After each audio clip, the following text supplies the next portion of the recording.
There are basically only two Bibles in the world, in the English. The one's translated from what's called the majority text, the King James, of which there are now 64,000 manuscripts. At the time King James guys did it, they only had 5,000. And then there's the whole other family of Bibles, all translated from the Westcott and Hort. So you have two choices. The question is not, is it a good translation? The question is, what are they translating? Okay? The excellent book by Westcott and Hort, if you want to read about that. Here's, for instance, NIV, Acts chapter 8. Let's see, Adam, read verse 37 to me. Acts 8:37. I can't do it. You can't do it. It's not there. There is no Acts 8:37. They removed it, and they removed the number, okay? Now, in the New American Standard, they at least put a footnote. In Acts 8:37, it says, see footnote. But the verse is gone. Down at the bottom, it says, late manuscripts insert verse 37. No. Guys, you got it all wrong. Those supposed early manuscripts you're going on are the ones that took it out. It wasn't that the later guys inserted it, it's that the earlier guys took one out, that's all. There are over 200 verses totally missing from the NIV. There's a good book, Understandable History of the Bible, Sam Gipp. Great big book, excellent book, really good on understanding the history of how we got our Bible. Or Gail Riplinger's book, In Awe of Thy Word. It's like 1,200 pages, and it's only like $15 or $18 or something. Really a good one. There are many books that we offer on the King James controversy. If you want one that's toned down and kind of, sweet, gentle, and mild, this would be it, by Sam Gipp. The Answer Book. Excellent book on why King James. The language of the King James. Why do they use these old words, thee and thou and stuff like that? Oh, there's a good reason for that. But the whole thinking that older is better is simply wrong. And how is Satan going to use these new versions toward bringing in his New World Order? Well, this one, the New Age Bible Versions, is excellent by Gail Riplinger, Ph.D. in English. So older does not mean better. I have worn out many Bibles over my 37 years of being a Christian. Older doesn't mean better. So there are more manuscripts of the Bible than any other old book. Homer's Iliad, for instance, only has about 650 manuscripts. In 1946, they found 24,000 more manuscripts. Then the Dead Sea Scrolls were discovered, and now they have 64,000 manuscripts that support the King James, and 3 complete manuscripts and 46 fragments that support the Alexandrian. Then the Isaiah scroll found in the Dead Sea Scrolls was actually 1,000 years older than the other manuscripts. So there's plenty of good books available on that. There are all kinds of things we could talk about on the problems with the King James, or problems with the other versions, like 2 Samuel 21. Who killed Goliath? Who killed Goliath? David killed Goliath. 2 Samuel 21 says, Elhanan, the son of his dad, slew the brother of Goliath. NIV says, Elhanan, the son of the same guy, killed Goliath. This is an error. Okay? It's wrong. They blew it, all right? They left out verses, and we could scan through some of these. All these verses are left out. There's a list on the website, avpublications.com, of verses that are left out. 200 verses are simply gone. And those that are still in there, many times are changed to something meaning totally different. For instance, Hosea chapter 11, Judah yet ruleth with God.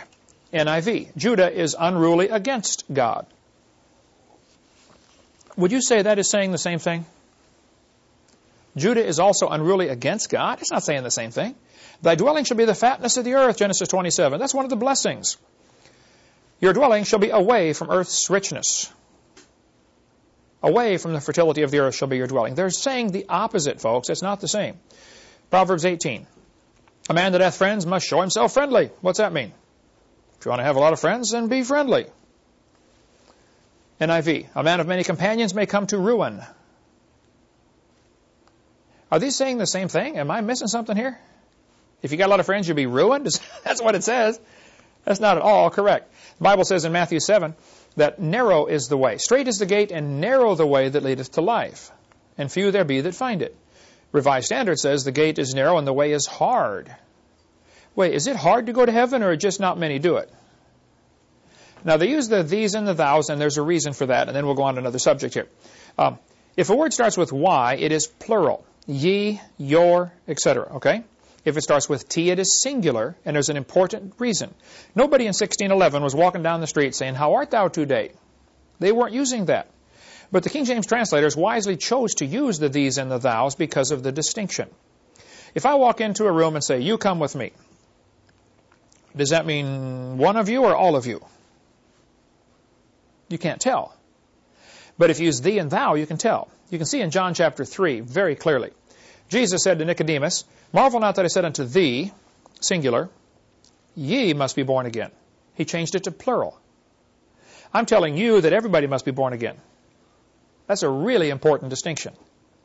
Otherwise, he'd be saying, Nicodemus, I'm telling you that you got to be born again. Well, how does that apply to Kent Hovind? It wouldn't apply. The fact is, it's very precise in the King James. So we can talk all day about that. We'll cover more in our college class. I think the whole concept you need to get in your head is God promised he would preserve his word, so where is it? I would like to hold a copy of it. And after 30-some years, I was slowly dragged kicking and screaming into the King James camp. God preserved his word in English, and we've got it. A couple of verses really attract my attention because of my speaking on creation all the time. Ephesians chapter 3 and verse 9. King James says, to make all men see what is the mystery, the fellowship of the mystery, which from the beginning of the world hath been hid in God, who created all things by Jesus Christ. There are two important phrases here. It says, from the beginning of the world. That's a definite time.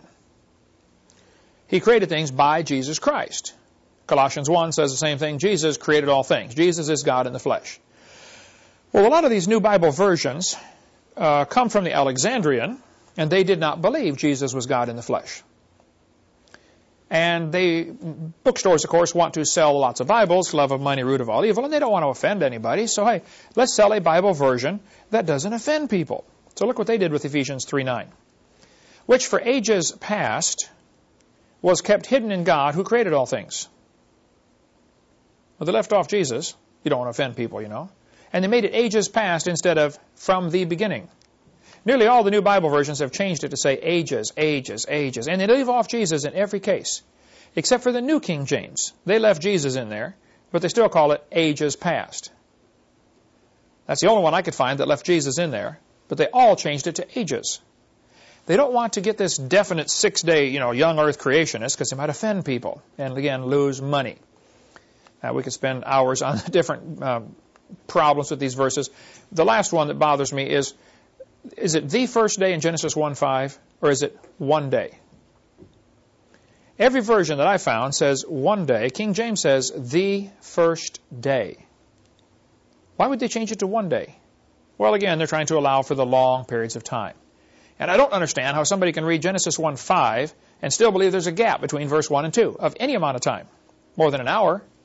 The first day. It couldn't be more clear in my mind.